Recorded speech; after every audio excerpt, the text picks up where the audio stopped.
And start. Hello everyone.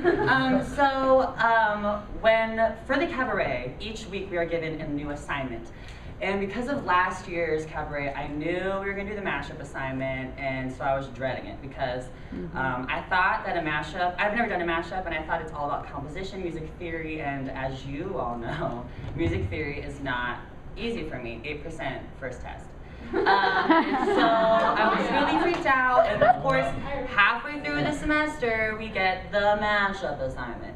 And so I was like, oh God, and literally the first like 5 days of it was me trying to find songs that rhythmically were similar and like were just piano and we're in the same signatures and everything, and it wasn't working out.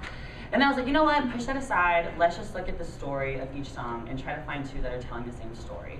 And of course, going through all the Gershwin songs, I was like, okay, these might sound different, but they're all telling the same story, as the same with today's songs, and it's about love.